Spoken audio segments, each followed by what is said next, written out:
pictures. All right, what's up, everybody? Is that you?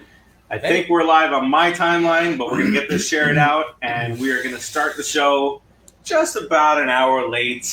No big deal. No big deal. We do it all the time. Right. Yeah, You're there gonna start it out? There we are. But we have this nice little title down here. We got the Put in the Books Right there. Can you see it? logo up here. We got the CineSportsTalk right up there. But we're sharing it to the wrong air. Can we be heard? Oh yes, definitely. We can definitely be heard this time. There we go. You're good. But why don't we get started? Let's get a theme music going. I'm tired of this. Here we go. Pump it up.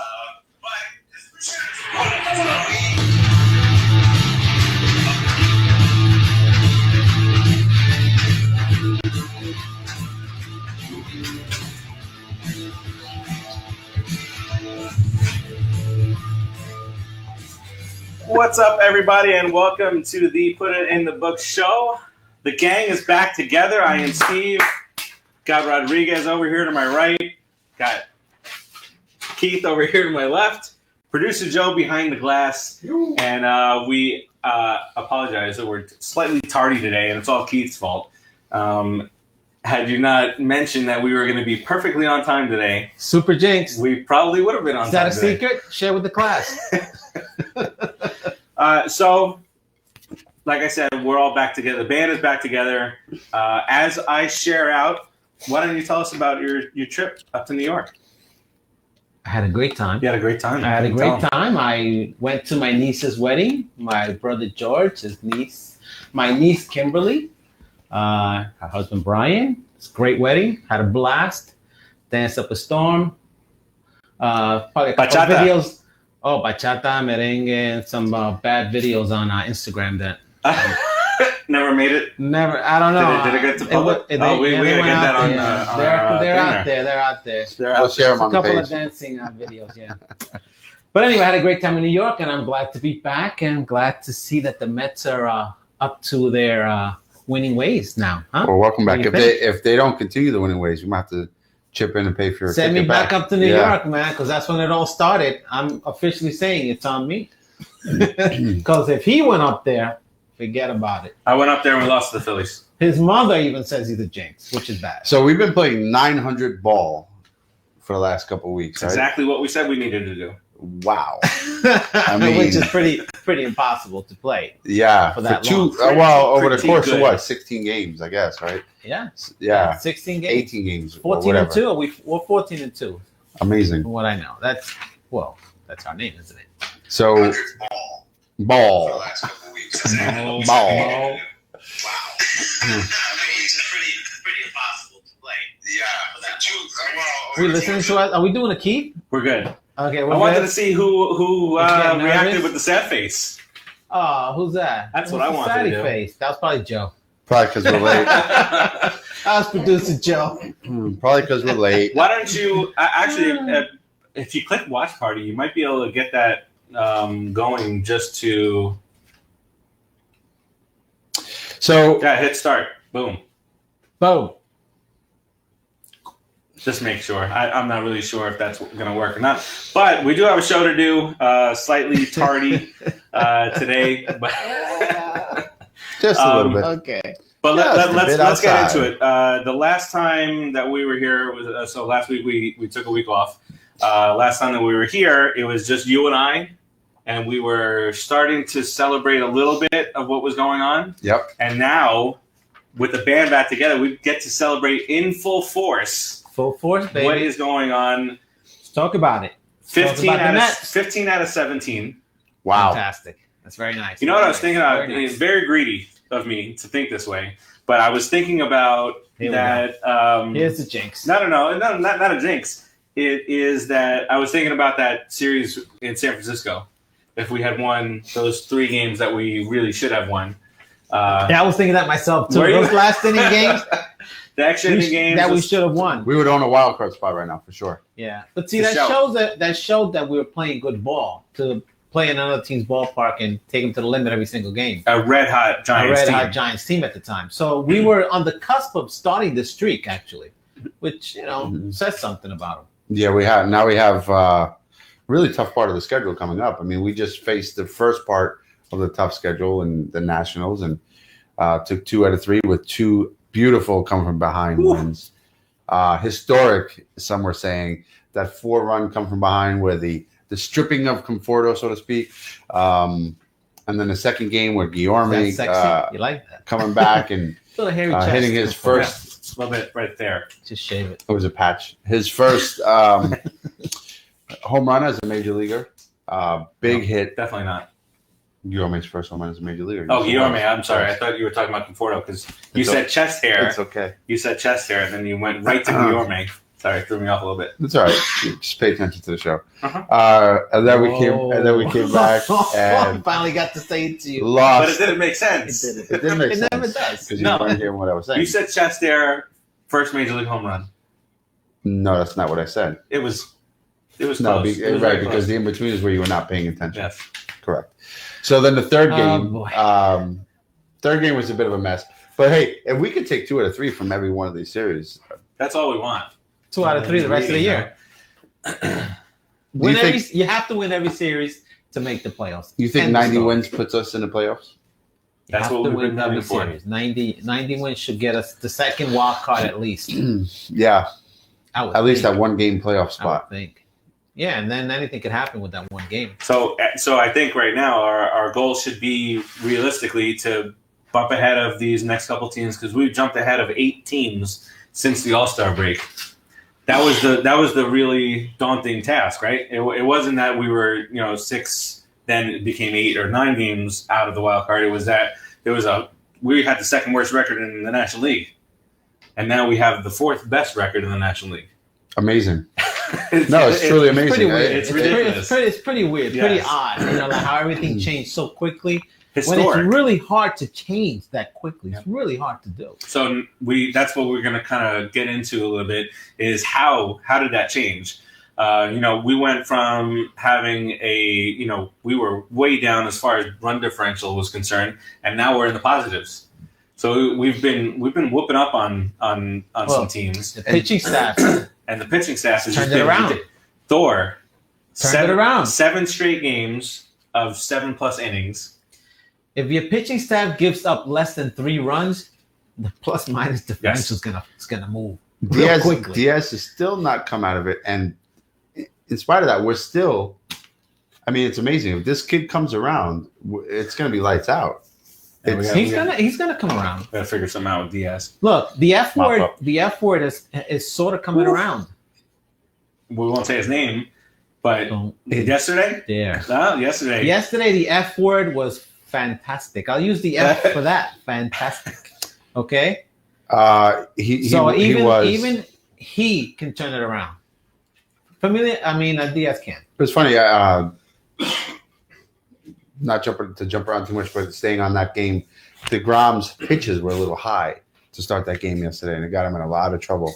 And then it was like a switch went off, and he just started pitching some lights out baseball. But DeGrom is starting to develop a history of not coming out strong. I'm seeing that more than he's fantastic. I'm not criticizing. I'm just making an observation that. Did he have any earned runs yesterday? He had 0 earned runs. Oh, okay, yeah, because how many runs did he have? Settle. That throw by Alonso, I guess, was the catalyst for that. Alonso's got to slow down. Yes, and okay. And that was my point He's yesterday. moving around too much. Right. He's too even on Friday night, he went like 17 feet to his right to dive for a ball. Yeah, when he didn't have to. When he didn't have to. Panik should have been able to cover that ball. And he would have, he's just got to slow down. Let me make a point on that, and I'm glad you brought that up because it struck me when I heard it. First time he's ever said that about anything I've ever said. Damn it. Okay, well, Keith Hernandez actually said that Alonso should have let Panik try to get the ball because at the great first baseman, Hernandez would know how his second baseman covers ground. But this is their first game; they never played with each other. And Alonso's a rookie, so I don't think he's that advanced that he would actually figure out how much ground Panik can cover and he needs to cover before the game. Yeah. So that's where that mistake came from. And he's also used to playing next to a guy with decreased range in Cano. Maybe. I mean, I don't know how much his range has decreased, but he's fairly solid on a lot. He's solid on the balls that he can get to. But I would assume he has less range than Panik. 28 to 36. Oh, yeah. It's a big difference. Yeah. It would have been better off even throwing behind DeGrom on that throw, because DeGrom would have stopped. Maybe the runner at first base would have been out, but the ball wouldn't have gotten away. DeGrom wasn't on. He tried. Well, no, I was talking about that play, the 3-run play that we were mentioning. So, but that was it. That was the end of the inning. That was the end of the inning. Yeah. Well, right. Would have been. And then everything else would have panned out, differently. And we're not complaining 2 out of 3 Metsies. No, we're good. No. At least I am. Screw you guys. All good. Let's get. So typically, what we'll do is with the Mets moment of the week, we'll go back in time. Mm-hmm. But because of the electricity in the crowd over this weekend, and just from start to finish, jaw dropping. So I was up in Orlando, and my wife encourages me to watch the game because I need to watch the game. So just it's from the very start. The first batter, Stroman. First of all, Stroman on Friday night, he had season high 7 strikeouts.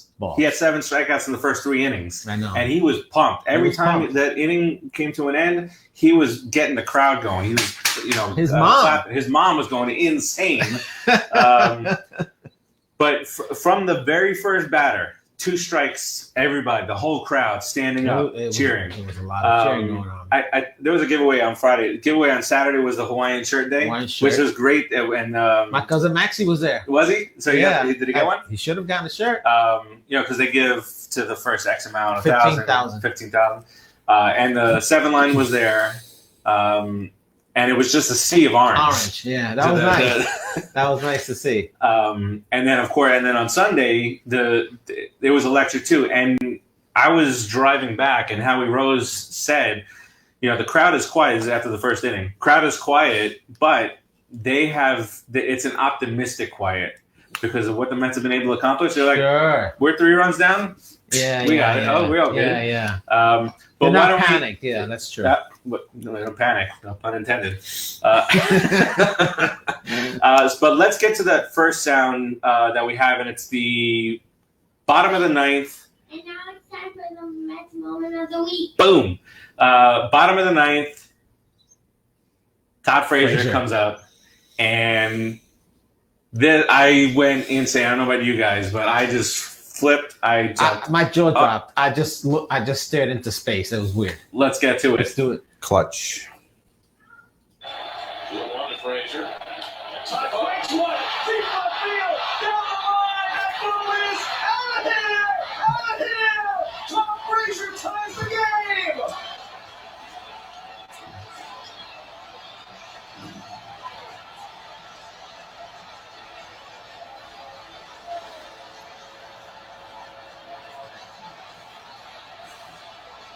The Todd Father. It's been a night for the New York to New Jersey contingent, and Todd Frazier with the Mets' biggest hit of the season thus far, a game-tying 3-run homer, and it's 6-6 in the ninth. Frazier brings the house down. Yeah, that's great. You know what you're going to get off Doolittle right down the pipe, and Todd, after swinging and missing at the first strike, crushed on this one. Twice in this game, the Mets have come from 3 runs down. That sounded so chilling. Yes. Didn't that sound like giving shivers if you're a Metsy? So, and what was great, I don't know if you've seen the video of them, the video of the announcers. Yeah. When they hit the home run. Yeah. So they were sitting down the left field line. Well, not down the left field line, but in the left field seats. Mm-hmm. Left center. And their vantage point was like looking this way as the ball was going down the line, and Gary was going nuts. Mm-hmm. The moment that I really liked, the fist bump, but the moment that really struck me was Ron Darling and Keith Hernandez locking eyes, and Ron Darling, something's going on. And Keith mentioned a little bit later on in the series saying somebody up there really loves these Mets. Yeah. You could tell, especially those 86 guys, Keith and Ronnie in the booth, to your point, they haven't outwardly said it, but they keep dropping hints and lines magic. These Mets, like they feel that coming on, and with the Mets, it's really weird. As if you're not a Met fan, you may not understand it. If you're from New York and not a Met fan, you might. But there's like a magic with the Mets. We don't do it. We suck to the fullest, or we're the greatest to the fullest. And we are the most dramatic team I have ever seen. They pierce my heart in so many wonderful ways and drown my heart in so many terrible ways. And right now they are piercing my heart with joy, and they are just killing it. I mean, we were talking right before. I don't know if we were on air or not, but how we went on air 17 different times. Yeah, so during one of those times, right? Excuse me if it's repeating it, but we were saying how we were the second worst team in the National League. Now we have fourth best record, all in the course of like that 25 games or so. Like that. That's unheard of. That is unheard of. You look at these other teams that have 61 wins, like we have, and they've been playing consistently well or decent the whole I prefer that all year. year. I got to be honest with you, but this magic stuff is kind of fun when I kind of like the magic stuff. Hits. Yeah, when it hits. It's rough. The whole first half of the season was rough to watch as a Met fan, right? Wouldn't you guys say? There's only 3 teams ahead of us in the wild card. Well, we're 1 game out now. We've been a half game for a couple of days, but we lost. What's key to me is if you look at the last 10 of all the teams that are not only above us but around us, according to the last 10, we're playing 800 ball, 8-2 in our last 10. Nobody is more than 5 games in the last 10 who's within 2 teams in front of us or behind us. Nobody. And another point that Wayne Randazzo made on the broadcast was like something has clicked with this team this year, because historically at Citi Field they have not played up to home field standards. They have not had a home field advantage. Right. And this year 34-21. Like it should be. So that right. And so the good teams beat, they do their thing at home, and they usually play around 500 or slightly above.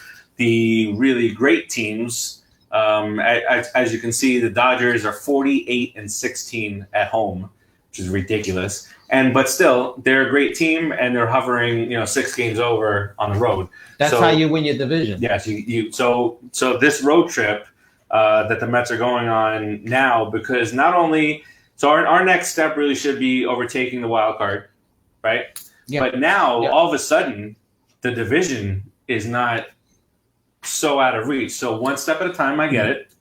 I was told the other day by somebody, I think producer Joe said something. Was it producer Joe who said, what did he say? Take it easy, Seattle Slew or something? Or Seabiscuit, slow down Seabiscuit. Oh, Seabiscuit. Yes, you get called Seabiscuit. Thank but you took it as a compliment. Seabiscuit is a champ. Great athlete. Just like me. I'm okay with that. The champ.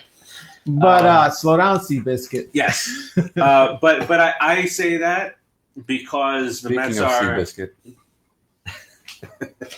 the Mets are now 8 games out of the division. Yes. We're once 13.5 or 14 games out. But the bigger part is that we have 9 games left with the Braves. So right. And we talked about this maybe and the a couple Phillies. weeks ago. We still play the Phillies, don't we? We play the Phillies, and we still have some more games to beat up on the Marlins. We can make up ground. Yes. Against 45 games to go. We got to go 29-16 to make it to 90 wins, right? When we first came back from the All-Star break, we had said, I think it was 21 wins. 50-22. 50-22. So we have chopped that down into a really good percentage into water cheers. This is just a bad thing there. We've only lost 7 games since the All-Star break. If anybody's commenting, we can't see a thing.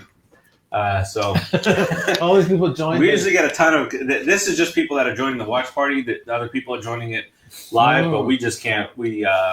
So in the normal circumstances, when maybe we should go back to the Facebook view, your page, my page, producer Joe, and see maybe then the only thing is a watch party will end. Just head over to my page or the group, and you can watch it there. Well, there you go. The comments. A few comments. It's less than what we typically get. But it's been one of those shows, dude. Yeah, it's been LFGM. LFGM. Phillies are done. I like that, Billy. So Brian Home sucks. Brian Hom sucks. F Brian Home. But did I say that? I did. Sucks. Boom. I was telling you today, Brian Hom, a couple weeks ago, he said, forget baseball season. The Phillies are starting to tank, so he's looking forward to football season. And he says, as long as we're still ahead of the Mutts, he calls us the Mutts because he's they're not a jackass, and they're not anymore. Filthies. Sucks. Yes. So and it's a long way off, but the last two series of the year are Marlins and Braves. And why I think it's key that the second to last series is the Marlins, it's a 4-game set against the Marlins. If we can, at that point of the year, beat the heck out of them. They always Shush. They do. Shush. Payback time this year, guys. Payback time. And just imagine. Payback is a Marlin. Is that at home? At home. At home. Just imagine, and here. I'm getting goosebumps just the thought of it. Imagine we're a game or two out, getting into the final series against the Braves. I don't want to imagine that. I will flip out. No. We will flip out together. No. Right, obviously. And then we play the Marlins. No, No, the Marlins Braves are the first, then final Braves. game, final series of the year. Oh, that's right. 3 games. against the Because Braves. I don't know about you guys, and I know when once you get into the playoffs, it's a whole different thing. The '86 Mets won 108 games, but we weren't ahead in many games throughout we the were playoffs. getting whooped in the playoffs a little bit. With the Astros and then the Red Sox. Great Those game. games were close. So great. It wasn't during the regular season where we were putting a hurting on everybody. No. We had a ridiculous run differential that year. So what I'm saying is, I know the playoffs are different, but this year I do not want to play the Dodgers in the first round. So I'd rather not be the wild card, rather overtake the division. But I'm not worried about the Dodgers at all. really, I'm not with the staff that we have right now. If this is what we're going to get in the playoffs, I'm not scared of anyone. I don't care who it is. and we played with the Dodgers pretty well this year. We beat them. Once. We beat them. Yeah. Right? Yes. Is that a fact? We beat them once. All right. So- So we beat them. And we were close in the other 3 We games. beat them once. So 5-game series. We weren't hot then, though. No. Anything but. It would be Anything but. it would be a 5-game series against the Dodgers. Yes. Right? Right. So we'd So we went have out. Well, Thor, provided we. DeGrom. So well, it depends because we also have that 1-game playoff. You're talking about getting the wild So it card. might Yes, actually coming be in as a wild Thor, card. Stroman, DeGrom. No, it's not. It's whoever they want it to be. They'll make it. The Grom will pitch the first game. It's so important to come. Well, I would rather have go one- DeGrom pitch the The 1-game wild card playoff. game. Oh, the wild card game? Yeah, it has to be the Grom. We just No, we're good. The wild It has card to be has to DeGrom. be DeGrom. Last time we played a wild card game, it was against the San Francisco Giants and your buddy. That was Don't look God at of me. Thunder. Don't even look at me. And God of Thunder shut him down. God of It Thunder. was your F word God of guy. Thunder. That, we'll get to that. Oh, my F word guy. The guy I've been telling you to cut for 3 years. I don't know what you're talking I about. don't know what I'm talking All about. right, let's get into some of the things that we're going to talk about today. But first, again, we're going to try and give away some of these cards, some of these guys here. So give us a call, 718-577-1275. Producer Joe is all set up to take your calls, and we will give you a ridiculously difficult question to answer. Why? When I say we, I mean Keith. Yeah. And that's just how we're what's going to do it? it. 718-517-TIXX. Moment of the week.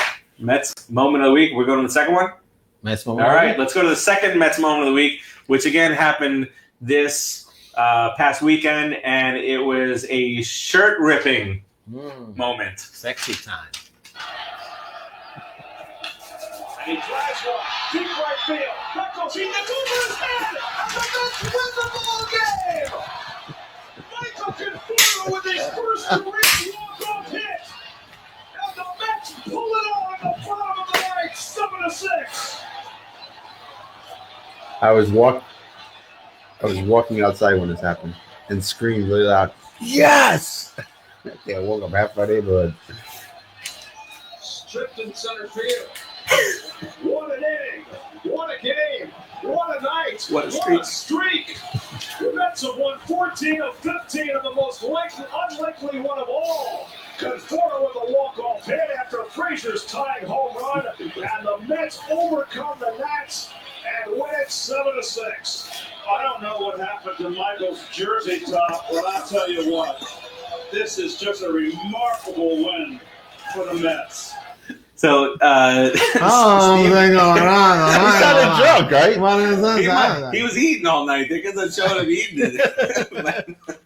But Conforto, I loved it. Conforto was just like he was like this. Come on, come get me. JD Davis took off. I don't know if we saw him. He was just running straight for Conforto. Hey, and say that name again. JD Davis. That name deserves a couple of. Needs to be said a few times. 310 now. That kid is banging. You got a phone call? Oh, look at that. Move that paper. All right, you are with the face. Keep putting it with there. us live on the Put in the Book show. What's up? It looks like it's Tim. Hello. Tim, you sound really low. Hold on one sec. Not sure if that's your side or ours. That was really low. Couldn't hear him. I could hear something in the background, but couldn't hear him. Huh. No, I heard him say something. I heard him sound, but it was very faint. While producer Joe looks into that, Tim, give us a couple minutes. Give it another shot. Producer Joe's like, what am I going to do? Check the volume controls on Skype. Is it the volume there? On the Spreaker. Let him produce. Let him produce. So is he batting Fair enough. 310 right now, So- JD Davis? I think so. I mean, and he is showing extraordinary power. I think and I'm just going off the top of my head, so it's probably completely wrong, but thereabouts since the All-Star break, he's batting 380 at home. Yep. No, that's just strictly since the All-Star break. But he's got I don't remember, it was like in the last 3 or 4 week stretch, or if it's for the season, he's got the highest batting average at Citi Field ever. Yeah, he's killing it. He's tearing Citi Field apart. And he's on a really nice hot streak. I got an incoming call from Rodriguez. Hello? Where's your phone? Who's this? What's that? Oh, yes. He was looking for his phone. Your daughter found your phone. He's got a big. We're live on Facebook. You can see he's got a big smile. Well, yeah. How is she in my phone? He's. It was next to the shower. You should have put it in the shower. Hold on, I'm gonna put you to your dad. Hold on 1 second. Live on Facebook, everybody. Facebook rescue. How it's going? Yeah.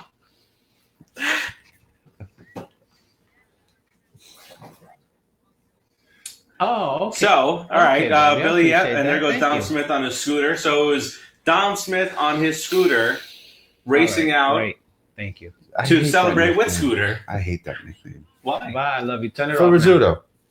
So? now. Okay, The bye. money star. He's- Back, Holy cow. caught right behind second base. Holy cow, what a shot that was but not. he's gone. He's Okay. gone and buried and That done. was weird. So now Scooter is Michael Conforto. Michael Conforto is Scooter. So we'll call him Scooter then. Yeah. I'm calling him Kid Conforto. You call him whatever you want. Kid, you can call him Kid Conforto. It's not too, but Kid is Carter. It's a Met thing at Okay, least. it's a I'm Met, keeping it in the yeah. family. Tim, Oh, is Scooter it because the of that main guy? volume there Yeah, it's a Yankee thing. Okay. on Spreaker?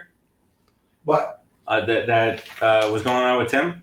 Skype was set to the wrong output. Let's try it again. Tim. Oh, okay. Tim, All give right, us Tim. another call back, bro. But we heard. No, Skype was the right output over there because now it's only ringing on my phone. All right. Hold on, Tim. We're gonna get this straightened out because we need to. hear Oh my from you. God. All right, so that was Well- it for Friday night. One of the guys here said Dom Smith on the scooter. Remember we were cracking up about that. Oh yeah, we talked about that while you were on the phone. Sorry. Yeah, it was Don Smith on his scooter going to celebrate with Scooter. Scooter. Yes. Okay. So that was a fun time, and they asked Pete Alonso why he ripped off Conforto's shirt. He says, "I didn't know what else to do at that point." I read that. And- It's pretty funny. Conforto said he normally wears a T-shirt underneath, which is what most ball players do. But he forgot a T-shirt. Superstition. Here we go. So he forgot to wear a T-shirt last week when he hit 2 home runs in one So game. he's not wearing a T-shirt 100 anymore. and 101 first. And then since then, he stopped wearing a T-shirt. And so that night, So I wonder if Alonso knew that or was kind I of just don't like know. super messing with him. But But Mr. Conforto said, just wait until your next walk-off. and Hopefully he'll get 5 more. Yeah. I like that he's expecting him to have more walk-offs, which is perfect. Which kind of sets a tone because the Mets are expecting to win now, which is a little bit of the flavor of 2015, right? We started having an expectation that you would watch the 9th inning down by a couple runs and not feel like doom and gloom. It's 2015 feeling. Yep. We're having that feeling again, yeah. How long about way to go. How about that bunt But from DeGrom? that was really I thought we were going to pull that game off yesterday. I was better than Lagares. Lagares. I don't even. Let's not go negative here. We're not going negative. No, because Lagares is taking me to a negative place right now. Everything's getting quick. There you go. Yes. Yeah, Lagares is up. Are we ready on Skype for Tim or? You know what? It reminded me of. I don't know why it took me back to this, and I looked at it. I felt like it was later. I didn't realize it was like 13 years ago now.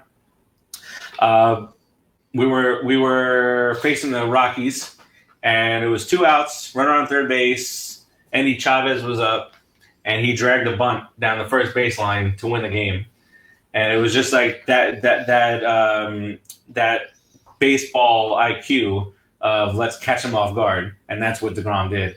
And Howie Rose could not stop talking about DeGrom's baseball IQ. He said he's a great athlete. He's this and he recognized the situation. He said, "Why not lay down a bunt?" It's a great player. So he gets the bunt down, and then McNeil. I mean, the game didn't turn out the way we wanted to, but that he gives McNeil that opportunity to lace that double down the line, and tie the game. All right, let's talk about our latest pickups. We talked about Panik just a little bit, but Panik is a Gold Glove infielder. He's had a couple of really good seasons. A little bit down this year. San Francisco released him because of that. He was down a little bit this year. 235, I think he was hitting. Yeah, but he's an upgrade. In my opinion, he's an upgrade over Echeverria. Oh yeah, absolutely. Call him our nickname, but Itchy Diarrhea. Itchy Diarrhea. He's been a guy who's been able to drive in runs from the 8-hole. He's more of a doubles than a power guy. He's hit 300. He's only 28. World Series experience. World Series champion in 2014. That's why I like Gold the Glove upgrade. winner. Yep. But then I went back. I didn't see this until yesterday. I didn't see where you told us that Echeverria was a day away from getting $1 million signing bonus. Or what was it? $1 million bonus. Some type of bonus. Yeah. So he got screwed. It was a money move. Pretty messed up. He got screwed. But so we saved it. Well, that money they used it for Panik. So they signed him to the minimum. So that's what, like 500 and some odd. Right around that money. $500,000. So we saved another $500,000, and we let diarrhea go. Got rid of Itchy Diarrhea. We let diarrhea go. Sometimes you gotta let diarrhea go. We appreciate that stretch that he played. A couple months ago, he could go to the minors if he wants to. He could. It's his choice. But we'll see. Did he clear waivers yet? No, I don't think so yet. I think it's a couple day waiting period. It's been a couple of days, I guess. But I like the Panik move on a couple of different levels. I think, like you said, he's a proven all-star. As a matter of fact, 2-time all-star. He's a proven playoff performer, as you have mentioned. I remember he hurt us. Yeah. I remember he did very well against us. And sometimes a player like that needs a change of scenery. And what better change of scenery to come back to your hometown? Yep. He's from the Yonkers, I believe. Played at St. John's Ball. So essentially, he's tailor-made. It's a tailor-made situation. So that if anything's going to make him step up and revisit the success he had a couple years back, it might be coming back to his hometown, performing in front of his family and friends. And I was thinking when I heard he went to St. John's, I was like, I went to St. John's. I went back. I was like, nah, 10 years before he did. Wow. You're not that young, buddy. I'm not young anymore. All right. All right, and then so now we have Five Guys from the Five Guys. Very good burgers, fries. They're not bad. A little greasy. They're a little bit greasy, but sometimes you need that. You need that.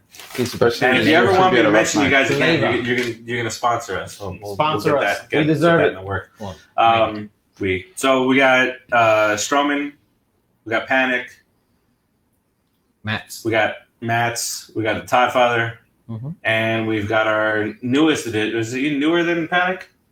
No, we signed him. Brett Bach. Similar time frames. I mean, I think it was Yeah, the right day around the same- before, right around the day same after. day. No, a few days before Panic. Yeah. A couple of days before Panic.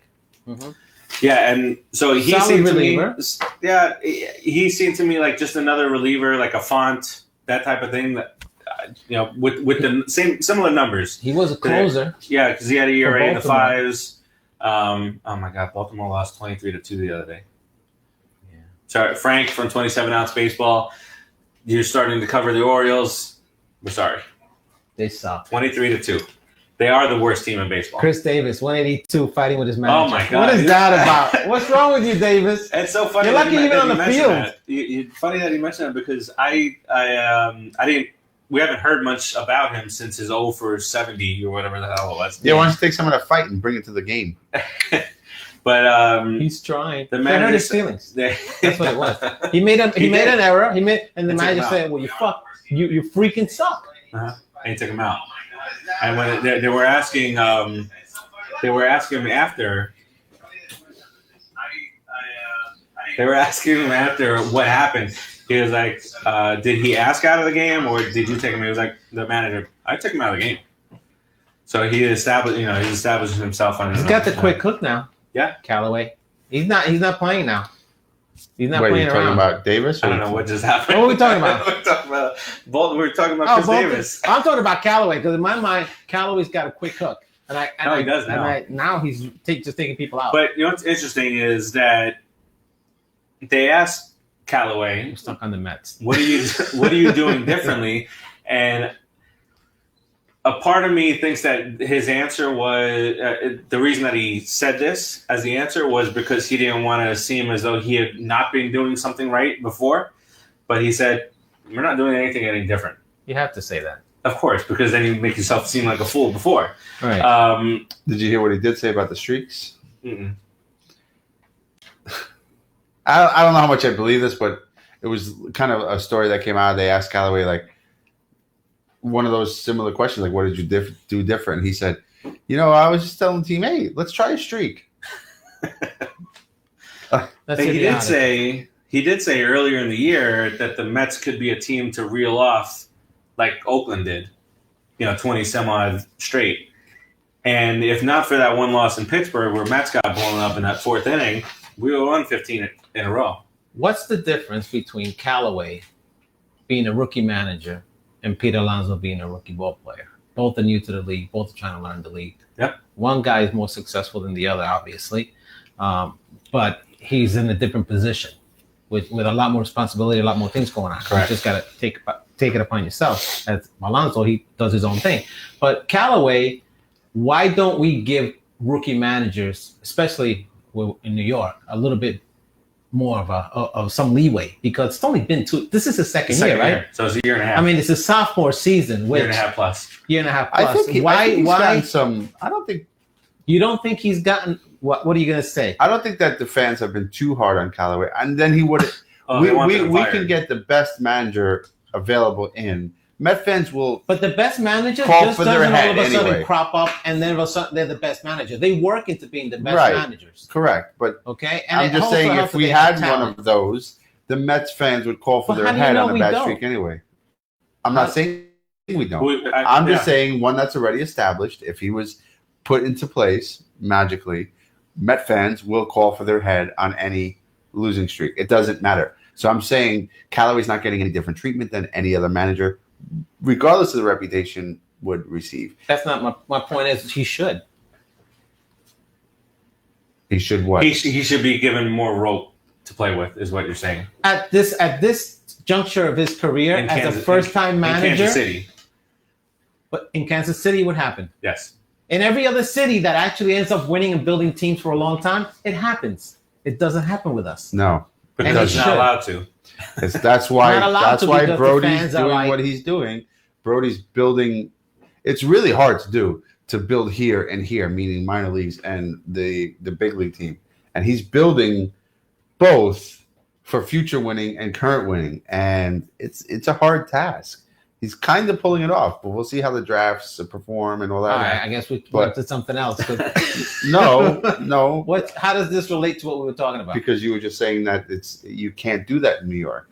You have to do it both ways. And to his point, I'm saying, yes, that's kind of what Brody's doing. He's doing it both ways. But as far as what you're saying with the manager, it doesn't work that way, especially with the Mets. It does not work that way. Nobody gets slack treatment. Nobody. Well, that's Casey Stengel was raised from the grave. It's not slack that you don't care what the person's doing. Well, whatever you want to call it, it just doesn't Understanding- happen. Understanding it. It would really help the team a lot. It's just my It opinion. would, but it would never happen in the Mets. Never. Yeah, it's not allowed. It's just not allowed to happen because last year, people were calling for his head. Who's the manager of the Astros? I'm not even sure. Gardenhire. No, You just made that up. I did. Gardenhire is managing again, I think. He is. But I just think don't know he's where. Not the Astros. But we'll find out in a second because Magic. Brad was gonna- Osmus, is it? Or AJ Hinch. AJ Hinch. Okay. How long has he been managing for? Who's he been managing? How did he learn to be such a great manager for such a great team? Is he a great manager, Met or fan. does he Think just about have great players? Well, He's developed, there's a few different ways to look He's at 45 it. years old, this guy. He managed for the Diamondbacks in 2005, or in the minors. Minors. Then he moved up to. Then he went to San Diego. President of scouting. So he's worked himself up. All right, we're gonna give Tim a try again. It's ringing on your phone, too. Yeah, that's all right. Always. Tim, Welcome to the show.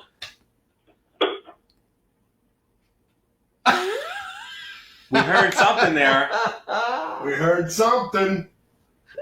Tim. I think it's on Timmy's side because we're picking up the ring and Using we're picking Metro? up the click. Maybe we got a tower down out there. Timmy. Don't say that. Oh, not a tower. What's our number? A 577. cell phone tower. Wow. Cell phone tower. Bad All for right, let's give it another shot. Oh boy, what's going on? Joe's calling it. Was that Joe? No. All No, right. that was me. What? Okay, welcome to the show. No. What's No, going on? I feel like Elvis Duran right now. He's always upset with the phone line on his show. All right. Keith, thank you. Was that Keith or that was Joe? That was me. So now we know it works. All right. Tim, So something wrong on your side, bro. Can you hang up, please? One of you hang up. Best episode ever. Oh my God.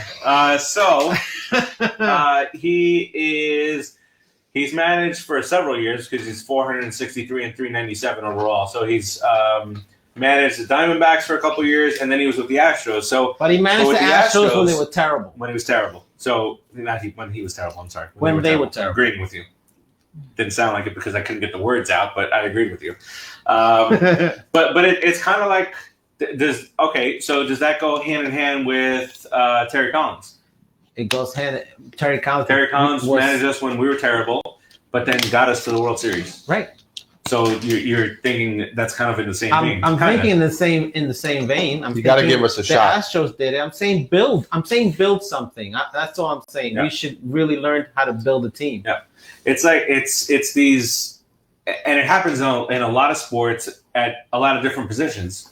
But it happens in New York Miami Dolphins. How many quarterbacks have they had since Marino? because they're happy being 8-8 The Marlins. How many managers have the Marlins had? because they're cheap and they break up their roster And every they- time they win. And so Girardi says something to the owner that's sitting in front row. Oh, you're fired. You're done. You can't say nothing wrong. Can't say nothing wrong. He had a shorter fuse than Steinbrenner on the firings. That's pretty cool though. Who did? Jeter? No, the previous owner. The one who just sold the Jeep. Samson, they got Sam. He was president, and then the owner, I can't remember his name. Laurie? Jeffrey Laurie. Or Loria? Loria. There's two of them. Who cares? It was Marlin. But Girardi, he wanted to make a change, and he said something to him from the front row, and Girardi didn't listen to him. You can't. And that was the start of it.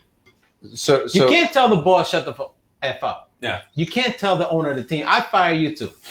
Yeah. There's nothing wrong with that. That I was just saying when you said that, if you get the best manager available, is the best manager ever available? They've been fired or they've been let go. Right. But if it's for that reason, then Girardi coming off from the Marlins might have been the best manager available. Girardi probably was, yeah. But my point was, no matter the reputation in New York, they're going to get hit hard.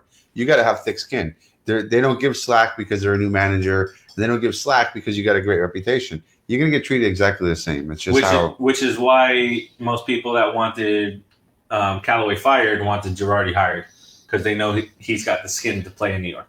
I would have been okay with Girardi. I just did not think that we should fire. I don't think firing a manager didn't come in with that skin. He built up to it. I don't think firing a manager midseason is the move. I think it's the dumbest thing. It's never. Well, hardly ever work. It's just you just don't do it. And Callaway's not doing anything to make the team lose on a consistent basis per se. It's really he can't make Edwin Diaz get people out and not give up home runs. He could try to coach him, but if Diaz is not doing what he should be doing, it's not necessarily Callaway's fault. So you can't get mad at him when he brings him in then. Well, in situations before he brings him in, you can't be yelling at him saying, "Oh, Callaway sucks. Callaway's terrible. You shouldn't be bringing him in." You can't say that then. From what you just said right now, you can't say it. No, I can say that how he handles the bullpen. No, because you're twisting it around. How he handles the bullpen is his job. How the pitcher standing on the mound pitches is not up to him anymore. Once they're out there, they're out there. But who he brings in the right situations, that is his job, yes. And he's doing a much better job of it. He's the better job that he's doing is hooking, getting everybody out as soon as he needs to. Yeah. Not leaving not him in taking there. any risks. Nope. No. So I think either way, I think Callaway has not done a bad job. Did he save his job? He's made a lot of mistakes this year. He has.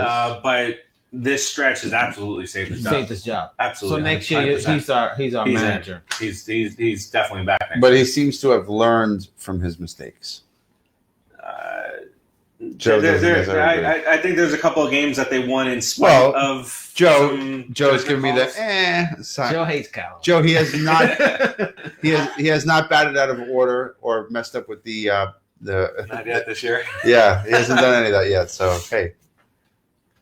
And Dominic, I hear you when you say that Terry Collins was manager 6 years. And that's what that was our point, is that he was managing for quite a while, going through the growing pains that the team was going through, and it was allowed to happen. Calling for Callaway's head, and I'm guilty of it. I said it also, and this stretch. Yeah, I think the only thing that Callaway has done differently is the quicker hook. He's not taking he's not being with the mindset of this is never going to happen. That's always going to happen, and that's never going to happen. So he's become more flexible. My old VP told me, I was a 24-year-old kid. He told me, Steve, remember, you can be friendly, but you can't be friends. Mm-hmm. If you're in a position of power, you can be friendly, but you can't be friends. Callaway's finally learning that he can't be these guys' friend. He has to be their manager. He has to direct them. And by doing the short hook like that and doing what he needs to do, he's proven it. Be a man. Be a manager. And to answer your question, in my opinion, I think that the bullpen situation needs to remain fluid. I don't think that there should be a standardized closer right now. No, not anymore. Because Diaz has shown that he can't do it. The F word is not there. Nope. Maybe he'll be there next month. I'll never trust him again. I'll never trust him again. But there might be a situation where they're going to need to use him because they used Lugo for 2 innings before. They can use him. So Lugo now, Lugo should be the most often used closer, in my opinion. And there's the point that he comes in the 8th inning, and if he gets through the 8th inning well, he's going to go 2 innings. He's done being an 8th inning guy as of right now because of Diaz being so ineffective. Lugo is going to be the 9th inning guy. Watch, he's going to start substituting with all the other guys, the Wilsons, the Bark, the Familia, whatever these guys are. He's going to substitute with them and get to the 9th inning and have Lugo right there. Well, I that's think how I would do it. On Saturday, how it was supposed to happen and it worked out in the end is that Callaway had said that he will bring in Lugo in the 8th of a close game. So they're up by 1. They'll bring in Lugo in the 8th and have him do the last 2 innings. Have him do 2 innings, but then you lose him for a game. So that's the situation where I'm saying maybe in a month from now you get Lugo, on a Monday and he had to go 2 innings, and now on Tuesday night, who are you going to go to? That's why I don't use him with 2 innings. But now we got this new kid. What's his name? Batch or Bach? How do you pronounce his name? Can we get Brock. Brock. Now we got Brock. It gives us it lengthens funky the action bullpen on his a little bit. Yeah, and he comes out like funky, 3/4, yeah. right? Mm-hmm. But I remember him from the Orioles. It lengthens the bullpen a little bit because right now we can't. To me, somebody like a Diaz, unless he's the only fresh arm, he cannot be put in a situation where he can just blow the game for us. Yesterday we were losing already. Man, what a name. Got it, but he can't be closing anymore, like Dom said. And he's got to be put in situations where That's why we got him. we have the lead, or we're getting completely blown out until he earns his way back. And he may just do that. He may earn his way back, but it may be those high pressure situations that it's too much on him right now. They got to study him and figure out what's going on. Yeah, because are they hitting home runs off his fastball all the time? Is he tipping his pitches? Something is there. His location Something's is wrong. off. We're talking about Diaz. I'm talking about Diaz. His slider is flat as can be. Flat as can be. Okay. Yesterday, his first batter, he struck out. Mm-hmm. He threw a slider that dropped off the table, mm-hmm. and then he hung a slider. So he's being really consistent. His confidence is completely shot. It's his arm angle then. It's his arm angle. If he's up here, his slider's probably going to drop and dip. If he's here, then it's probably just going to slide over and look like a meatball, just flying right up. It's just spinning right in front of him. Right the good news is that's one pitcher, right? But the whole bullpen has been performing pretty well. And I think that's a real catalyst to all these games we've been winning. The Vulture. Between that and the length of the starting pitching. Yes. How far they've been going. That's the biggest thing. That is because they've been keeping the bullpen fresh. Yes. And then the bullpen has been coming in, and for the most part, aside from unfortunately Diaz for now, doing their job. If you limit the chances they play, he's been flaky. He got his first 2 guys on yesterday. He's been doing that, and he's been getting them out, or he has not looked completely sharp. He's allowing runners inherited runners to score, which doesn't. We talked about this, which doesn't impact his ERA. So his ERA over the course of the last 15 days might be okay, but he's coming in and giving up the runs that are going against the previous guy. So I think Gesellman needs a confidence boost, and Diaz needs something. Gesellman needs to be tired. He's too strong. We've talked about that. You can't be a sinker splitter guy and have your arm live. He keeps the ball up. Yep. Your arm's got to drop. So he's got to pitch. And it's a very, very thin line between being. That's a funny theory, but it's accurate. It's 100% on the sinker ballers. I don't know this, but do sinker ballers throw more than once? So let's say it's a starter. Gesellman needs to be a starter. Do sinker ballers throw more than once between starts to keep his arm tired? Everyone, well, depending what. He throws 95, 97. Yeah. So he's never going to be that tired. You're like, oh my God, he's throwing 88. Yeah. No, I mean, tired is a real fine line for him for that dip. Okay, so he needs to pitch regularly. I think, more innings, it makes him more productive. Last couple of times I've noticed when he pitched 2 or 3 games in a row, he's more solid. He's more in the strike zone. Well, the way our starting pitching has been producing, we have not had many opportunities like that. That's a good and that's a good thing because our bullpen was so bad that we had to start doing up to 7 innings. Yeah. To give them a that's rest. another thing. Callaway finally said, "Okay, push him." Push them. You got Push the the horses, starters. right? The horses, man. You got these big dudes that can pitch 7 innings. This team is all the built time. around those starting pitchers. If you're not going to use them to go 7 innings, what's the point? even if you got to go to 115 pitches, Wheeler, 115 pitches, come which on. is nothing. Dude. No, come right? on. I know, but that's the way it is today. Come on. But even if you have to push, look, they wouldn't push. How many did DeGrom finish with yesterday? Just right around 100? 97. 97 in 5 innings. Now I'm okay with being really careful with the ground. But if this is 15, 20 years ago, he would have he's kept going back out for at least another inning. He would he goes to the 7th. He goes to the 7th or 8th. 7th. Yeah, at least. But you got to be real careful. You got to be careful with the ground. I'll say that. I'll leave that. In the old days, they throw 12 innings. Extra innings. You just throw. Just throw. The more you throw, the better you are. I mean, that's why. What's one of the most rarest things in baseball right now? The Maddox. Throwing out a complete game under 100 pitches. That's the rarest. Being efficient, throwing strikes, moving the ball around, whatever. We're good. Something else that I wanted to bring up. No longer do I think that we should be just talking about Pete Alonso as Rookie of the Year. I think we should start having the talk should start now moving towards Pete Alonso being MVP candidate. Now that the Mets are putting themselves in a position to be contenders. Before, historically speaking, MVPs are on teams that do real well. I think I hear producer Joe saying, "Slow down, Seabiscuit." No. Because we're barely a 500 team. No, sorry, Tim. We'll play your music, but we can't have you on today.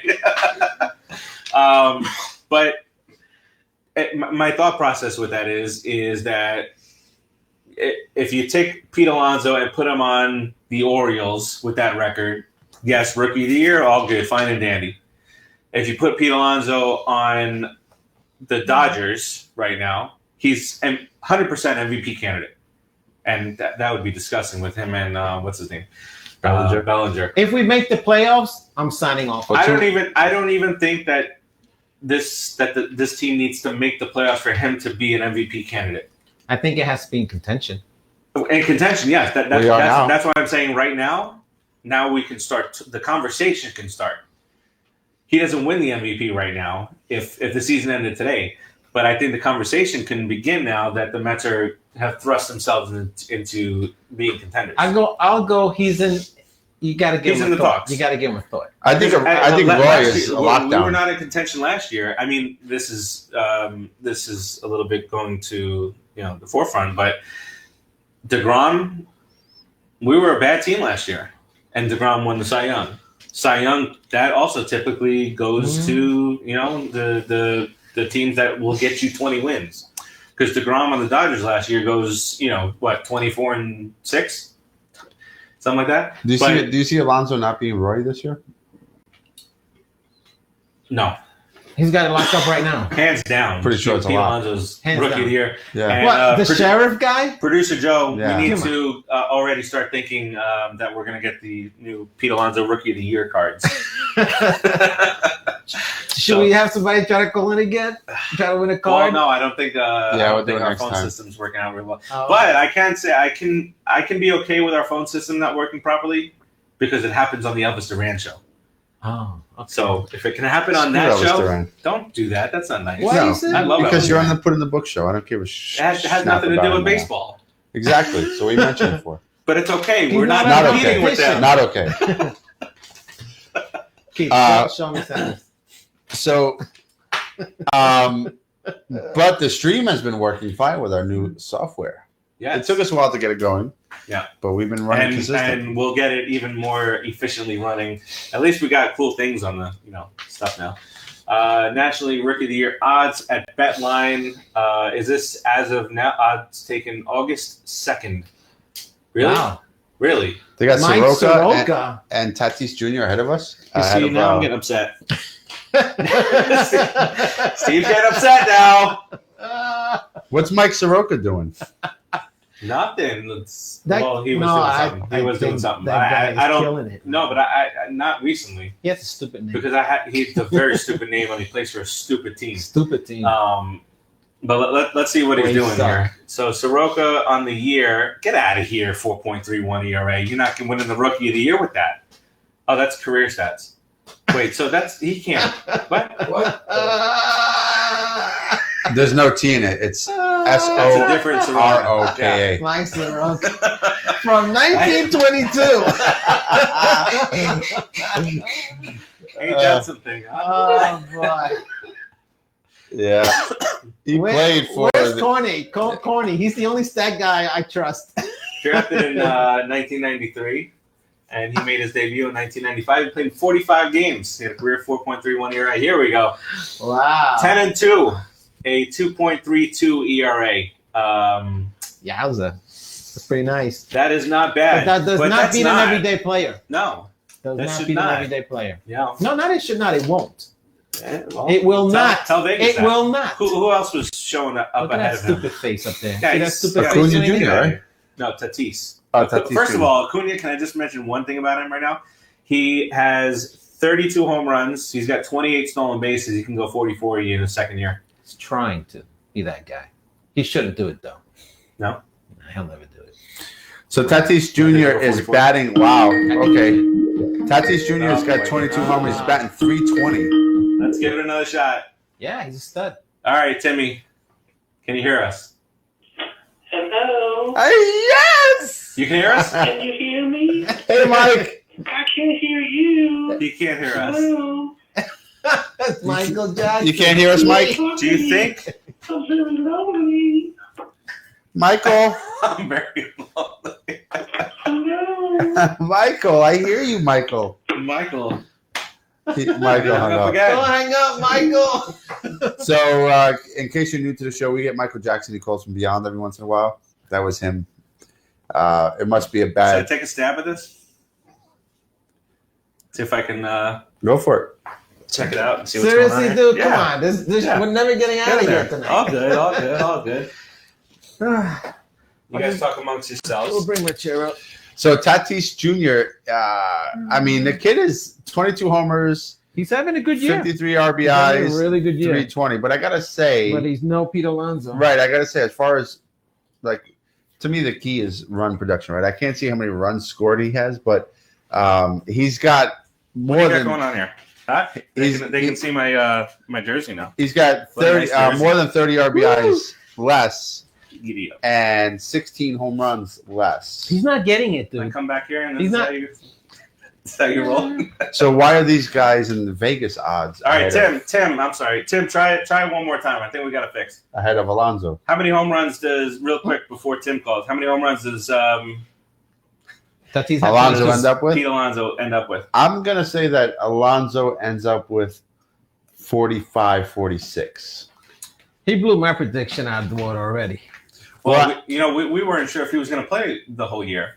Well, I said he's Wait, going to wait. hit more than 40. That was my prediction. We need to go back in the books and watch that, listen to that show, see if Keith is lying or not. Why would I be lying? I'm telling you. I said he was going to hit more than 40 home runs. And I'm telling you, I don't believe you. Well, I'm telling you that's tough shit for you. Wow. Keith's not feeling well today, so F you. Yeah, well, you wrote it down, your little I nerdy remember. notebook somewhere, oh, you right? think it's there? Probably. Why Your don't you little take a look? hairy notebook.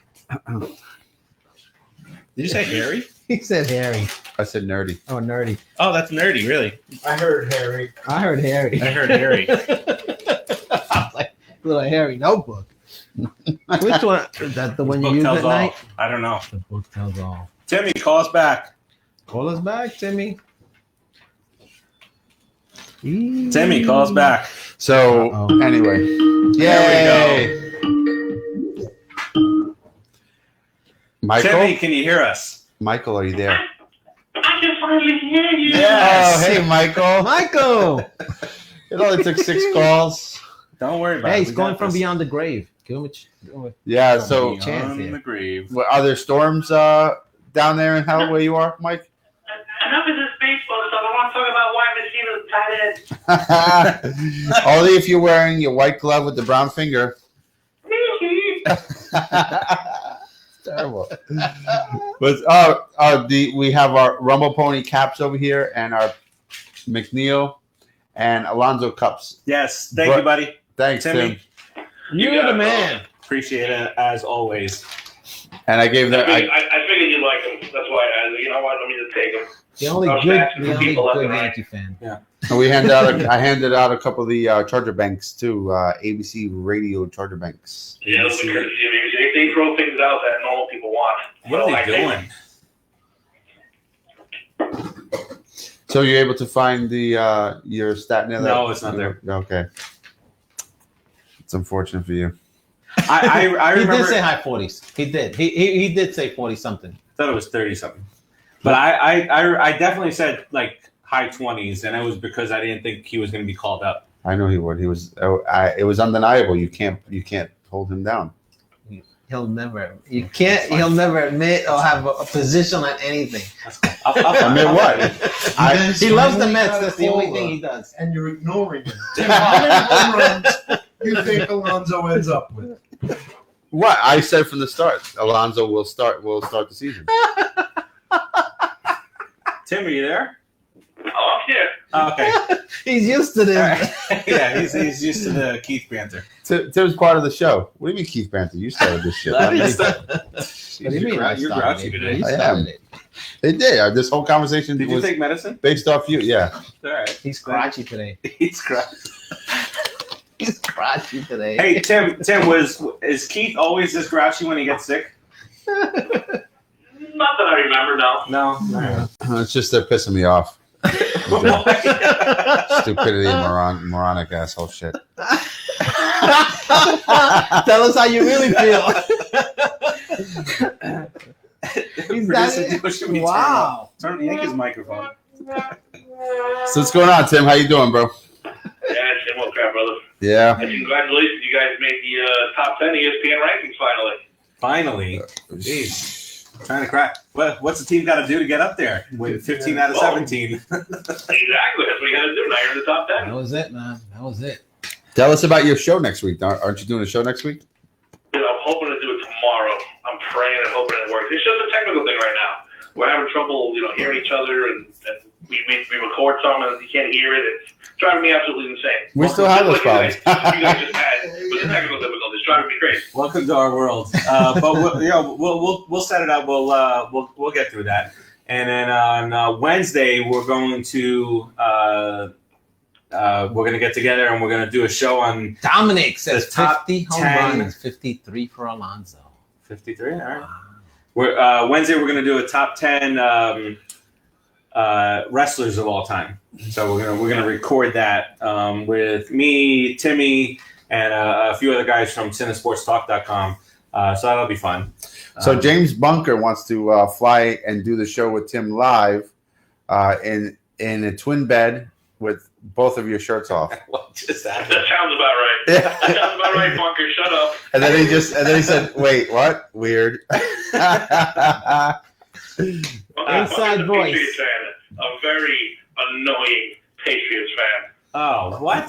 James, I didn't know that about you. Sorry to hear you. I got no problem with the Patriots. I hope Really? I hope the Giants play them every time we go to the Super Bowl. Yeah, that's the only reason he gets talked to us because we're Giants fans. But other than that, yeah, he's very good at getting under the skin of other people. He's a pro at it. He's the George of Patriots fans, huh? He also likes men's heights, but we'll get into this whole other story. He's a Heine lover.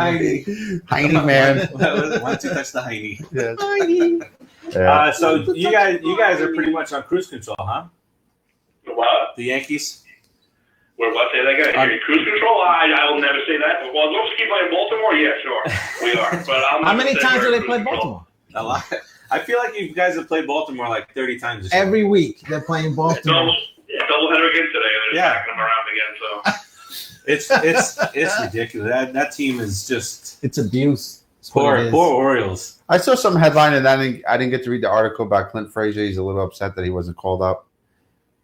Yeah, well, you know what? I've said 100 times on the show already. I love the guy, but he's got to stop being a baby. The Yankees don't want a head case or a baby. If he wasn't, he'd be up. I mean, he'll be up September 1st. That's a guarantee. But if he wants to play with the big boys, you got to stop having to act like one. Yeah. Tell him, Tim. Yeah, true. James just said, I speak no ill of Giants. I bow down. Yeah, I actually like the Patriots. And I think it's funny, too, because being down here, I get to see how every time you mention the Patriots, it makes Dolphins fans cringe. And that definitely does happen. I don't know why. I don't know either. Those too. I mean, how many times have I rooted for them more than I rooted against them because they play the Eagles? I'll never root for the Eagles. Oh, they true. played Carolina. I hate Carolina. They play every team they play in the Super Bowl. I'm rooting for them anyway. The only time, because with Carolina, I didn't really care about Carolina, but the only time I rooted for the Patriots was against the Eagles, and they let me down. Well, they also look, the Carolina knocked out the Giants that same year, so that's why I rooted for the Patriots. Okay. Oh, yeah. Okay. I thought we were better than them that year, and they knocked us out. So yeah, I was like, you know what, go Patriots. I hate Seattle. I rooted for the Patriots, so. Whatever. All right. So we'll get it again. The show. You're gonna try and get that done tomorrow. We'll do the top 10 show of all-time wrestlers on Wednesday, and then we'll get together and we will talk about the season 2 premiere of We Stomped You Out. Yes. And all that will be on the CineSportsTalk channel, right? Radio Network. Yep. All right, buddy Tim. Appreciate you calling us in 7 times and. We get to talk to you once. All right. Well, congrats on your run and good luck. Thanks for the goodies, bro. Appreciate it, man. Thank you. Got it, man. No problem. Talk to you later. Later, bro. All right. Let's get to a couple of more things here. But before we do that, Joe, why don't you cue up that last sound? And now it's time for the Mets. And you wanna tell them who we're brought to you by? We are brought to you by your sister's ass. Coming straight from behind her every time. Okay.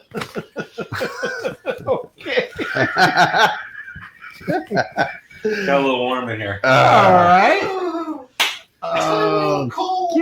Brought to you by Keith Lance. All right. I hear This knocking at the segment- door. And your sister's ass was brought to you by Brooklyn Water Coffee Roasters. From their roastery to your front door. Only the finest beans from all over the world. So enjoy a big cup of your sister's ass or Drunken Pig. And don't worry, no animals. No animals were harmed in the making of this delicious non-alcoholic treat. Dark roast, dark chocolate, guilt-free. How many calories? 0. No calories and full of rich chocolate flavor. Your sister's ass. How many calories? 0. And we also have chicken and waffles. Yes, that's right. Chicken and waffles. Vegan friendly. And how many calories? 0. Zero. Gotcha. Medium roast. Hands down, our most popular coffee. A blend of African and South American coffees. This blend is a full-bodied and complex flavor, a lot like your sister's ass, that offers sweet citrus note and Like light finish. Then we also sweet have citrusy. jacked up cupcake.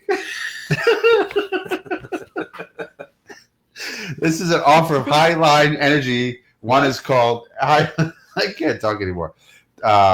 Brooklyn Water Coffee Roasters also offers a line of high energy coffee, and one of them is called Jacked Up Cupcake. That's the This one. delicious vanilla flavored cupcake coffee contains 50% more caffeine per cup and no calories. Wait, how many calories? 0. That's right. A lot like what? Your sister's ass. This and much, much more is available and roasted to order at www.brooklynwatercoffeeroasters.com. Guaranteed to be shipped within 24 hours of its roast date. A lot like what? Your sister's ass. That was a little tribute for our friend. I won't mention his name on air. Fair enough. All right. A couple more things we're going to get to, and then we'll head out of here. Mets moment. Mets moment. Yes, let's get to it. The third Mets moment of the week. The big time for one of the order coming up. Juan Lagares is scheduled up, but Luis Guillorme will bat for him. Sorry, when I hear Lagares, I go to sleep. And he drives one down to right field. Back goes Eaton looking up. It's over here. Luis Guillorme ties the game with a pitch hit home Cow's run. miracle. It was. It was a fat pitch. Luis Guillorme with a pitch hit homer right near the Honda clubhouse. Takes Fernando Rodney deep. And again, Wow. the Mets waste no time. They come right back, and they tie the game 3-3 here at the bottom of the 8th inning. Alonso struck out 3 times tonight against Corbin, but he gets the intentional pass to load him up, set up the double play. And it brings up Davis, who homered last night and has homered tonight. Defense left to right should be deep enough. Taking his Panik. Eaton is there to make the catch. Here comes Panik. The throw goes to second. The Mets have the lead. J.D. Davis, a sacrifice fly, is 4-3 New York in the eighth. No team in Major League Baseball had hit fewer sacrifice flies coming into this game than the New York Mets. But when they needed one, when they had to stay out of the ground ball double play, J.D. Davis got it done. And now the Mets have the lead. We have a call. Let's take the call. You're live on the show. What's up? So how nice is that ass? That's Max. Max. What's up, Max? Welcome to the show. I thought I was being blocked for a second there. I left like 23 text messages on your post and commented on this show, and I didn't get one response. Well, what's going on now is What that happened? you're responding on the shared video, so we can't see all the stuff that's going on there. We'll get it handled by next week, but that's the issue. We're not ignoring you. Promise. I'll go love for a second there. What's going on, buddy? Nothing much. Just got back from New York. Saturday was a great game. Did you get a Hawaiian shirt? I got my Hawaiian shirt. Oh man, can you take a picture of it and put it into the group for us, please? I think somebody was actually asking for that, right? To what it looked like. Somebody posted on our page, and anybody go to the game. Did they? Yeah. So yeah, put that up on our page, Max. We'd love to see that. Those Hawaiian shirts. How was the energy at that game, Max? How was the crowd? Oh, the crowd was sick. There was no rooms available, and even everywhere away from the seats, in the tunnels, behind the scoreboard, it was packed. You couldn't barely even walk anywhere in the stadium. At over 43,000 in that game. Wow. Playoff atmosphere. You know, and maybe you can confirm too, Max. I was listening to the game, and Gary had made a point. I'm not sure if it was Gary or Howie, if I was just watching or listening, but they had said that although Shea Stadium held about 10,000 more fans per game, that the stadium actually sounds a lot louder at Citi Field because of the positioning of the seats kind of enclosing into the field, whereas Shea Stadium was kind of more open and round. And they said that even though it's 10,000 less fans, from an on-field or in the stadium perspective, it sounds so much louder. Did you feel like from Shea to Citi Field, like the place rocked a little bit more? I guess a little bit. Because, I mean, Shea Stadium was quite a bit ago. My memory's burnt from all those sleepy days. But, I can honestly say it was freaking loud. Let me tell you. Definitely when people roared and people cheered and the home runs and the balls flying, you couldn't hear anything but people screaming. That's awesome, man. Yeah, there was a couple of guys said that the only time that they heard a louder crowd was inside of a dome. Wow. Yeah, I heard that too. That's Yeah, pretty loud. I do recall, however, That was Howie. That was Howie? Yeah. I do recall having the living daylight scared out of me in playoff games in Shea Stadium upper deck when you feel The that rock. It feel was it sweaty. rocking like this. Yeah. Sure. Yeah. That's All right, It was man. sick. And the best part about it, when we got to the stadium, there was lines. You couldn't even get in. Because they said the first 10 or 15,000 people would get in the shirts. They had so many lines that went from the stadium out into the parking area where the cars were, have many lines. So as I was walking with my friend was like, stay here. I'm going to go this side. I'll call you if I get a shorter line. I was like, no, we're going to go this way. We're going to get in. He's like, all right, let's see what happens. And as soon as we passed this one big crowd, security was like, all right, open line. nice. I was the first person in. That is the best. Met fans, you give us a little hope, man. We show up in droves, like Yeah. People Hey, are like showing I told up. my cousin, I had a lot of people in the stadium saying it with me. The new slogan is, so at the end of the game, if they fucking go down, this is what you got to do. No you got to cursing. say, one more round. One more round. Oh, one more round. That's And, it. you know, I didn't hear no bell. One more round. Hey, yo, Tommy, I heard no bell. Or what was it, Independence Day? I heard no fat lady. Or trying to get through the. That was from Rocky V when he said that, right? With Tommy Right, Morrison. Rock 5, he fight Thomas, they knocked him down, and then Mickey Shadow came out going, Come on, Mickey loves you. Yes, son of a, get up, you son of a Very, bitch. very good Mickey there. Mickey, Very good job. That was really good. It's the Well worst done. Rocky movie, though. Yeah, it was. Let me use your Mickey voice, Max, and let me hear you call Rocky a bum. Hey, Bob. That is very good. That's great. You gotta call Dan Levitard does the limited Hey, fakes. catch a chicken.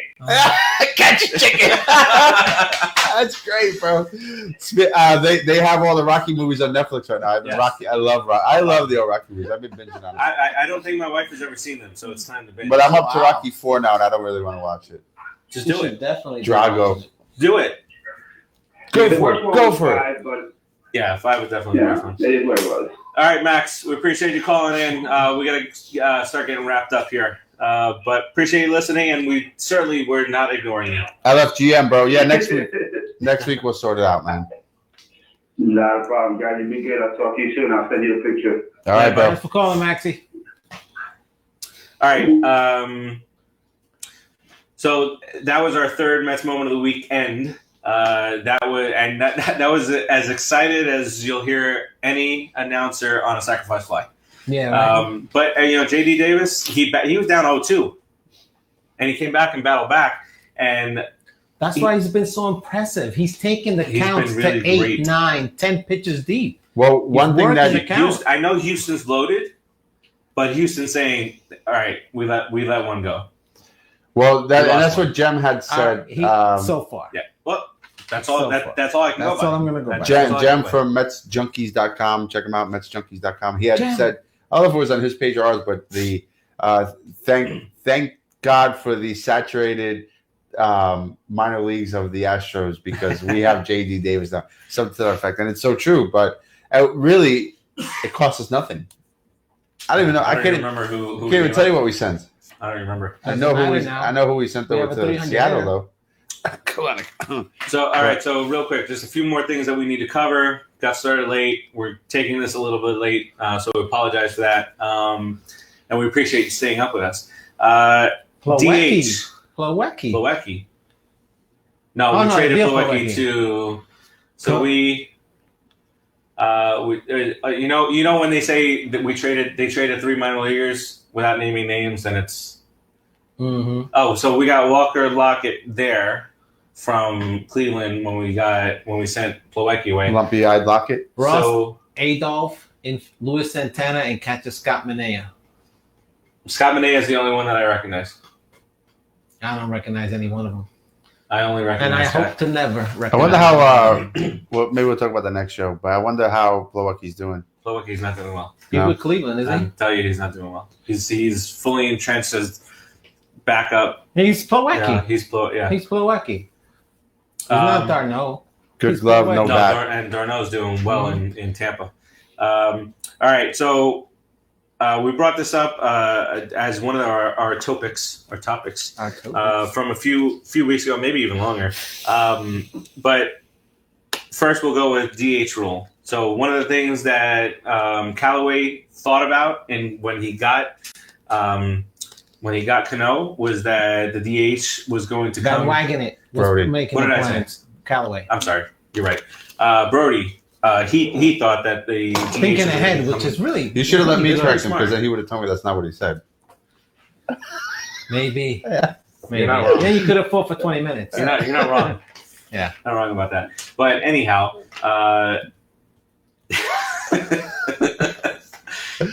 he was thinking ahead, and now it's thought that maybe the DH is another year away from the National League. But there's also a thought that the commissioner is going to use it as saying that it's not going to happen now, but then that could be one of the things that he gives up in the collective bargaining agreement. Right. So next year, maybe 2021. But are you guys now in favor of the DH or not? Honestly, I have to do Alaris on this one. I have to say I'm both. Because to be honest, I love the National League game. It's going to take a lot of strategy away. Yeah. It's going to take the bunting. It's going to take the switching of players in and out and stuff like that. In the American League, you got a DH, got to play their own game. Period. That's it. You don't have to worry about that. The pitcher can pitch. He doesn't have to bat. It takes a lot of strategies. It takes a lot of different things away from the game. Now, at the end of the day, it makes it a better offensive game because you have 9 solid hitters. Maybe the fans will come more. They'll stop talking about baseball being boring, as boring as they say it is. But you're not a true fan if you say that. And that's the whole point. In the other sports, athletes really, really can play.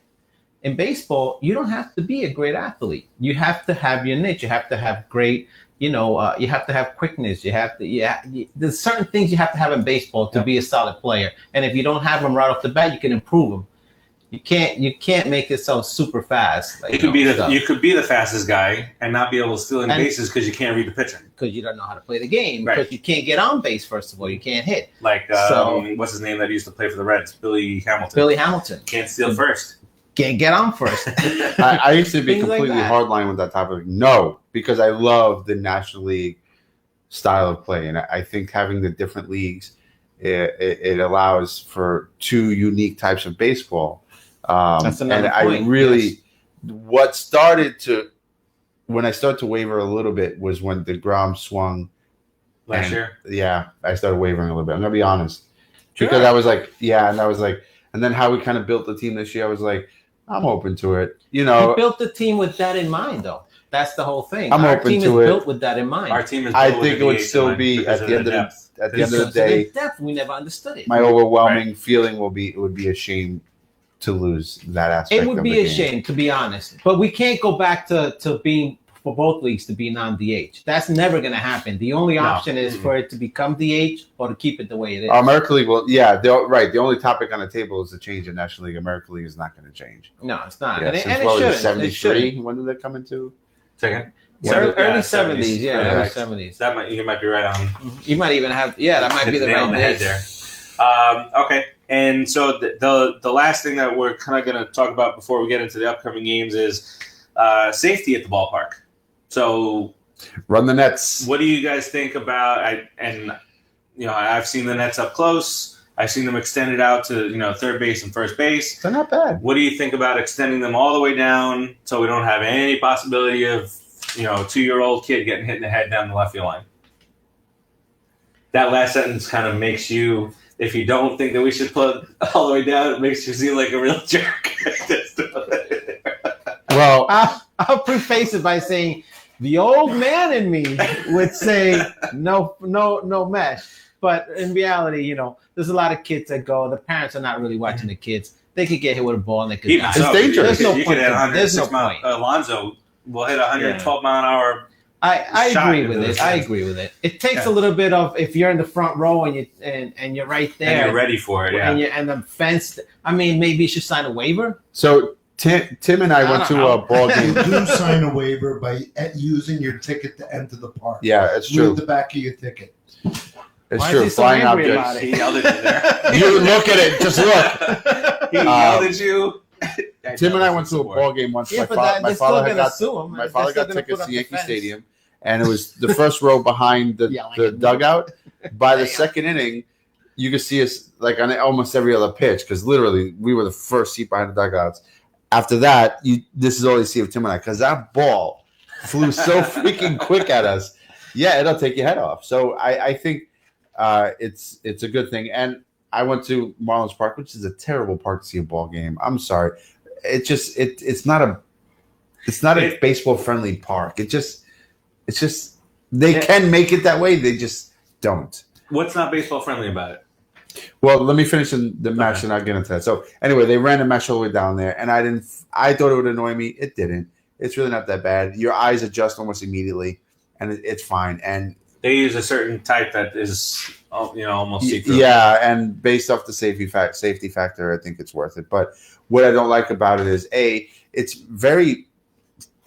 I can go on about this. Maybe we should do this on another show. But I just don't like the way they build it for baseball. I think they don't really worry about hyping up the team about the baseball game. They're worrying about hyping up. The crowd. They're worried about hyping up the crowd just to hype up the crowd. They don't centralize and concentrate the hype on the game. The hype is about other things other than the game. Yeah. Even the backdrop looked terrible. Like they had some kind of It's gone. Oh, they fixed it now? Wait, you're talking about the where that used to be. What they put in looked like it was so half-fast. Like they went to Home Depot, got some area rugs and threw them down. No, it was terrible. It was bad. No, it's bad. It's like a standing room only type area. No, where the batter's eye is. Oh, okay.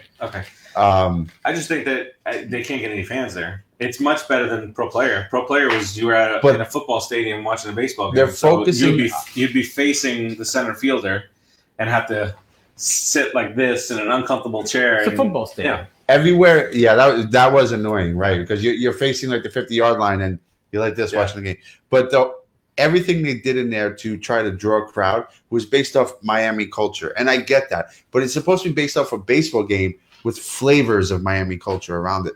There's nothing about the baseball game that they're trying to focus on. And us as baseball fans, we go there to watch the game, and all they're doing is distracting us with a bunch of nonsense and noisy crap that's not related to the game. It's to be fair, Miami, as much as it's heavy Hispanic culture, doesn't know how to do baseball.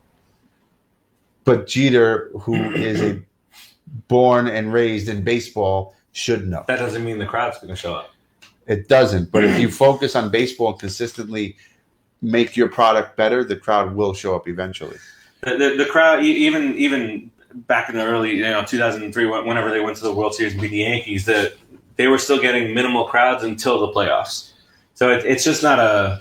But it's almost like they're saying, come to the game. We'll come watch the baseball game, and we'll do everything we can to distract you from it. It's stupid. It's annoying, and it's like screw the Marlins, right? And they should not have moved to Miami. To me, if they would have built a stadium further up here in Broward, it would have done better. It's more baseball. That's where it should have been. It should have been. It would have been more baseball. You have a lot more baseball culture up here. Down there is less, and they just did not. I think Gloria just wanted to go and do the biggest thing to get him the biggest bang for his buck when he sold the team. Money from the taxpayers. That's it. All right, upcoming games. The next week or 2 or 3, we have off days on Monday, so we think we'll be back at you next Monday. But upcoming games, we head to Craplana to face the Atlanta Braves, the first place Braves. Tomorrow night, we get Zach Wheeler twice this week. So Zach Wheeler will go twice this week from a fantasy baseball perspective. 9-6, a 4.20 ERA for Zachariah Wheeler. He'll go 9-6. Yeah, he'll go up against Max Fried, who has struggled. But he's 13. He's 13-4, but he's struggled since I forgot when. I just read it. I read about it today. His ERA is up to 4.11. He's struggling with well, his last 4, he's got a 3.32 ERA. It's Fried, so his struggles seem to be coming to an end. Hopefully, we'll put him back on that road of struggle. Yep. Smack him around a bit. 15 consecutive scoreless innings over his last 2 starts for Zach Wheeler. Game 2, we'll see the guy who we were wanting to get, who is now 3-5 with a 4.83 ERA, Dallas Keuchel, and he will go up against Steven Matz. Yes, he's the least consistent of the 5 starters, but in his 10 career starts against the Braves, 5-1. 5-1, a 3.61 ERA. Ever since he got that curveball, that slow curveball. Oh, yes. And I've been telling you, don't throw everything the same speed. Yeah. Ever since he got that. Not to a major leaguer. There he is. He's given up. Keuchel, coming off his shortest start of the year against the Marlins. The Marlins worked up on him. 10 hits over 3 2/3 innings. And he gave up three home runs. Smack him up. up. The home run ball has been very friendly to us. J.D. Davis. The finale will feature Julio Teheran, who was the ace. Then he crapped the bed for a couple of years. Now he's back with a 3.35 ERA, solid ERA. He's a solid pitcher, man. He does damage against us. He knows how to pitch. He's started 3 times this year against the Mets, and he's given up 9 runs in 13 innings. Oh, so I didn't know that. That is a thing that we shall try to exploit. So what say you guys, 3-game series in Hotlanta. Braves coming off a 2 out of 3. 2 out of 3. Oh, I thought you did 2 and 2. No, two games. 2. Okay. So Keith is going to go 2 out of 3. I shall go 2 out of 3. Rodriguez goes 2 out of 3. And so there's producer Joe, all 4, round the horn, 2 out of 3. Which game you think we lose? Mats. I don't know why I said that. It's probably going to be Wheeler. But I don't know. Wheeler's been sizzling. Yeah. I mean, we can win all 3, but realistically, 2 out of 3s. I don't know. I think any game can be lost, but 2 out of 3 for sure. I think if we lose one, it's going to be the Tehran game. All right. That dude sometimes. Tehran. Yeah. Okay. Then we head to Kansas City, and what Callaway as manager has got to get this team ready for that series. It's going to be an important one because it's a trap series. They've been reeling off all these games in a row. 15 out of 17. I don't want the team to fall into a trap and head to Kansas City, who's 43 and 76, and just take them lightly, like the Braves just did with the Marlins. This team right now looks like it wants to destroy everybody. Yeah, they got to They don't have fear. I want Callaway to keep that in the clubhouse. They got to keep it going. So we got a 3-game set with Kansas City. First game is going to be Mike Montgomery coming in with a 5.19 ERA. God of Thunder, the Grom against Thor. That's a win. They showed TBD for the other 2 games, but it's going to be the Grom. The Grom, most likely the Grom, and then Wheeler. Wheeler definitely goes on Sunday, so the Grom goes on Saturday. Don't know who's pitching for Kansas City. At the rate the Mets are going, we don't care. You don't care. And then we'll come back here likely. We'll get for next Monday, hopefully, and then a big series against the. So how many games? Hold on. I say we go for a sweep. You say sweep too? Joe says sweet. I'm going to say 2 because it's the road game. I'm going to go 2 out of 3. Wait, I thought you said okay. It's fair. It's no, I asked him. He didn't say. Oh, okay. I got you. Can you go to the standings real quick? Cleveland was ready to. Real quick, Cleveland at the beginning in the offseason, they were ready to sell off. At the trade deadline, they were ready to start selling off. They traded Trevor Bauer to the Reds, who lit up. I don't remember who they were facing. But Cleveland is now who they were 12 and a half games out, and I jinxed the hell out of them, and I say that was wrapped up. You told me not. And they have now caught up to the Minnesota Twins, both excellent teams at 71 and 47. 71 wins. And this is a team that was ready to give up twice. We can do 90. That's going to be a big series for us. We're playing that on the road or in City? I want to say it's a City Field. Because, Callaway's going to want to. It's big. Yeah. It's huge. Yeah, it's at City Field. Mm-hmm. So that's good. And I'll say again, another 2 out of 3. I don't think we're going to. We'll be on the air before then. So well, now you got. I'm not ready to pick that series yet, to be honest. All right. Social media, real quick before we head out. Where can you find us? We can find us all over the place. Social media time. The PI show. Put it in. You said it so slow, you confused me. Usually it's the other way around. The PIITB show on PIITB Twitter and on Instagram. You're watching us right now on Facebook? Various platforms. We shared this out to a ton of different groups. So, but you can find us on the group the Put in the Book Show by CineSportsTalk. The fan page is the Put in the Book Show. You okay? I'm good. What's wrong? Hello. Nothing. Don't leave him alone. Don't pick on him. Leave me alone. CineSportsTalk.com is the parent company where you can go to find all your movie, sports needs, giving away a whole what? What? Parent company. I said mommy and daddy. Oh, okay. I see what you did there. Crotch. Giving away a ton of different things on there. We just gave away some Avengers Endgame digital codes. We just gave away in 10 different cities passes to Good Boys, 6 different cities in Texas, 3 here in Florida, and Oklahoma City. And you can also find us on the CineSports Talk Radio Network. We can find all the different shows that are on our network. The top 10 show that we talked about with Tim, that'll be up on Wednesday at some point. Tim's wrestling show. I cannot remember what they wanted to name it. I want to say it's The Outsiders, but It's a comic book. I don't know. Well, it's also the NWO. It's too sweet. So that'll be coming your way. The replacement for the CineSportsTalk experience will be coming up in about a month. That's the one that I host with Scott. All that good stuff. You can also find us on the 27-ounce baseball radio network. Yes. Show?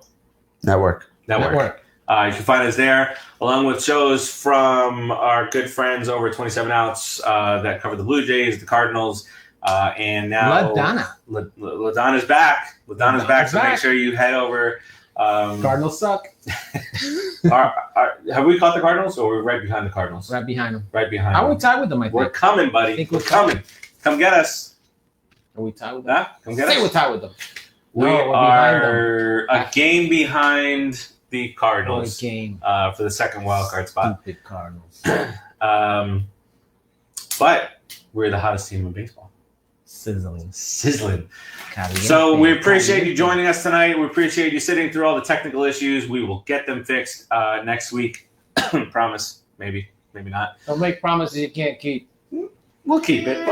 We'll keep it. So you're saying that we're going to go 4-2 on this road trip. Joe says we're going to go 5-1. I say 5-1. You say 4-2. Hopefully Joe and I are right. Hope so. Yeah. And if not, hopefully we're right. Yes. And if we're wrong, hopefully it's 6-0. Oh, yes. You better be wrong that way. I'd rather be wrong We like to continue this Keep it going. So, again, we appreciate you joining us. Appreciate all the comments, all the support, the call-in. Appreciate Tim calling us 7 times. We got to you that one time. For myself, for Rodriguez to my right, Keith to my left, producer Joe, Kat, who joined 2 hours late. We will talk to you guys next week. Later. Bye, Kat. So what is that damage? Can we see the chat from all of this stuff?